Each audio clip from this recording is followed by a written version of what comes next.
Bonjour, bonjour.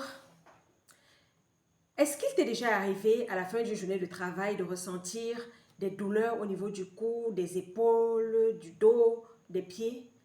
Est-ce que tu sais que tu es parfois, sans le savoir, toi-même à l'origine de ces douleurs? Tu veux savoir comment? Reste jusqu'à la fin de la vidéo. Je suis Sidonie, passionnée de sécurité. Je suis responsable sécurité dans une multinationale.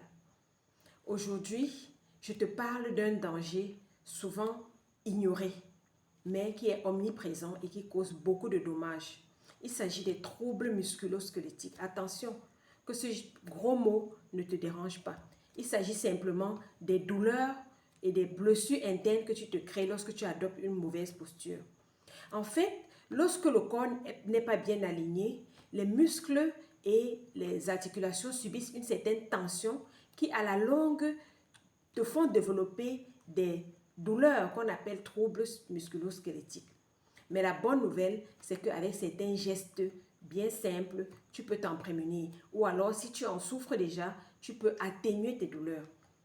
Il existe plusieurs conseils. Je vais t'en donner 3. Le premier concerne ton écran de vidéosurveillance, ton écran de télévision ou alors ton écran d'ordinateur. Garde-le toujours à hauteur de tes yeux. Pourquoi? Parce que si tu le mets très haut ou très bas, tu seras obligé à chaque fois de lever ou de baisser la tête.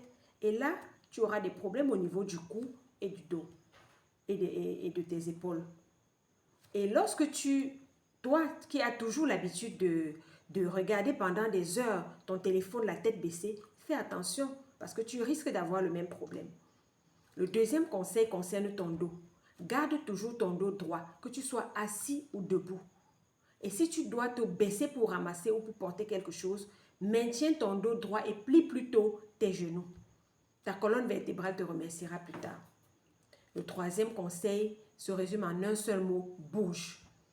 Ne reste pas 30 minutes, 1 heure d'affilée à la même position, que tu sois assis ou debout. Change de position, étire-toi, fais des mouvements, bouge.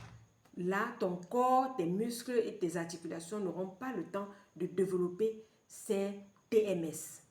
Alors, tu as là quelques bases pour te préserver de ce danger que nous avons évoqué. Essaie de le respecter et tu verras, tu auras moins de fatigue, moins de douleur, plus de vitalité. Si tu es employeur, sache que les TMS représentent parfois jusqu'à 70% des arrêts, des causes d'arrêt maladie. Alors, à toi de voir. Soit tu sensibilises, soit tu payes le prix. Si cette vidéo t'a plu, je t'invite à la liker, la partager et je t'invite aussi à t'abonner. Mets dans les commentaires et dis-moi si tu souffres déjà de ces troubles et comment tu te soulages. À très bientôt pour une prochaine vidéo.